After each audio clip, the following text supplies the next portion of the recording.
Well, good morning everybody. Back at work after the Anzac Day long weekend and driving something a bit different today. I'm a Mack driver. I'm in the old cruise line. Going to do some tipper work today, just some local work, Carton Road base, away from a job site. And this old girl, it's going to be a long hard day because it's got no air conditioning. It's as hot as hell in here already and the sun hasn't even really come up that much. But it's going to be fun driving this old girl today. Going to do some videos of it. This old cruise line has got a 440 horsepower V8 Mack engine in it.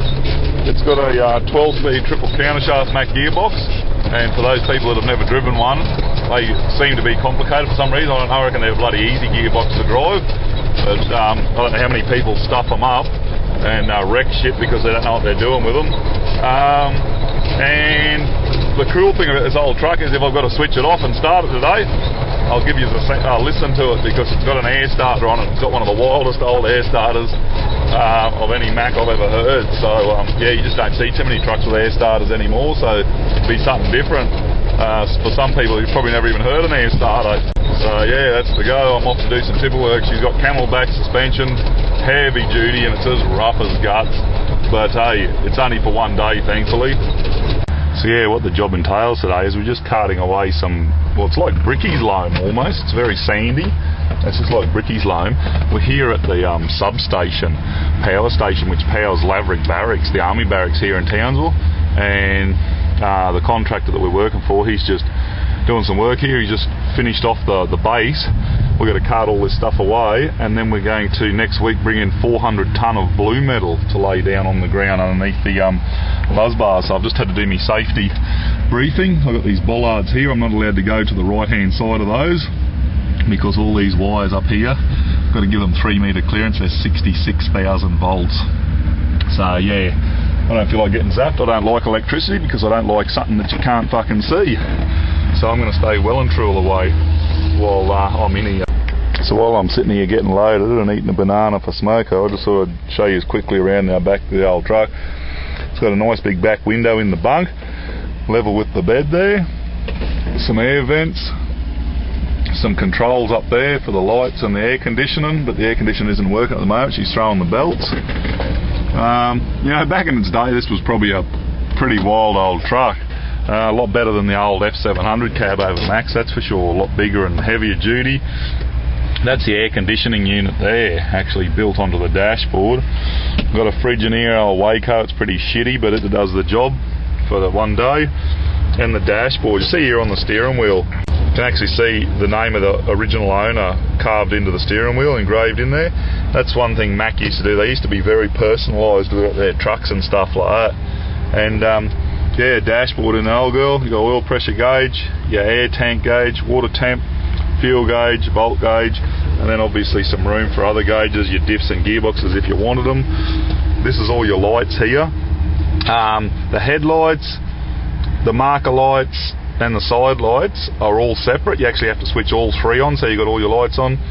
Rotating beacon, your interior light, loading lights, spotlights, stuff like that. Down here you got your power divider, trailer supply brake, your truck park brake if you only want to do the truck, but you've also got the old fucking red lever type buddy Mack park brake here as well. Air wipers, you pull them on. I don't know if any of you have ever used air wipers. Like, I mean, obviously a lot of you have, but some people wouldn't have, so they're certainly different to than buddy electric wipers. And up here on the dashboard, all your lights, and believe it or not, they still all work. Your indicator, your PTO, your power divider. Shutdown doesn't work because this has actually got a mechanical shutdown on here. You've got to pull the lever to switch it off. It won't switch off on the key anymore. Your air, high beam, engine brake, mirror heaters, reverse lights, loading lights, everything still works. The old Speedo's not working at the moment. There's something playing up, and the tacho, well, it's an old mechanical type tacho. She dances around all over the place, so you don't really know what you're doing. Pyrometer's jammed, it don't work, and the clock well and truly fucking doesn't work. But yeah, she's a bit of a wild old bit of gear, and pedals down there. So for people that have never seen a Mack triple countershaft 12-speed, here's the actual gear knob, and there's your And this is a real weird gearbox. Now they're a 5-speed, as in you've got first gear over like that and down. So you've got first, second, third, fourth and fifth. So it's a 5-speed pattern, but no reverse. Reverse is actually on your buttons here. Now this button here is for all of your controls. You have, at the moment it's in the neutral position. If I flick it forward, that is reverse, that's neutral, that's low, and that's direct drive, has no overdrive.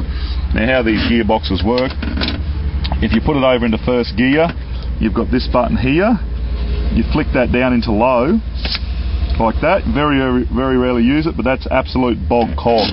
So you go over into first gear, and then you can split low and then direct, so you've got 2 gears there. Then you flick this button up, and then you're in first gear still, and you've got low and direct again. And then after that, all you do is you flick that into low, and then you go into the next gear. So second, split it, and then third, split it, fourth, split it, fifth, and split it. And that's your 10 gears there, plus your 2 low ones makes 12. I've seen so many people fuck it up because they really just don't know what the hell they're doing. And you know, I mean, it's written here. For those of you who actually want to have a look and study the shift pattern, there it is right there. You can have a look and have a read. Pause it if you want. Pause the video and check it out. But that's how you actually change gears. So yeah, I'll take some video as I'm driving back so you can actually see the gear shifting and the way this whole thing works. It's actually, the gear linkage is totally flogged out underneath the cab. It's like a funny Dix sort of thing. It's actually like a joystick. It looks like a joystick on an old Atari video game, and it goes into a hole, and it's a big sloppy old hole at the moment. It's worn out, so it yeah, second and third is where fourth and fifth should be, and fourth and fifth are fucking over against me seat, so it's going to be a wild adventure trying to change gears, but I'll show you how this whole thing works.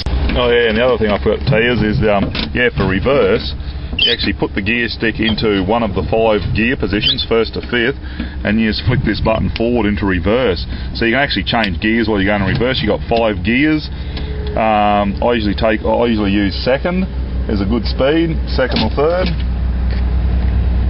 And oh, it looks like we're loaded, time to go. We'll hit the old air starter.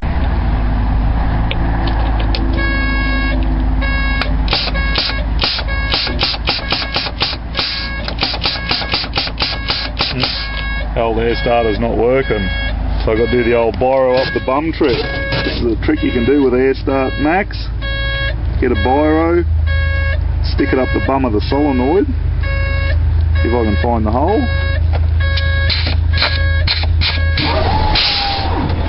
There we go, that's got it going. So I'm already actually in gear. I've selected second gear, and I've got the button in neutral. So what I'm going to do is when I want to go, I'm going to flick the button into low like that. So it's in gear.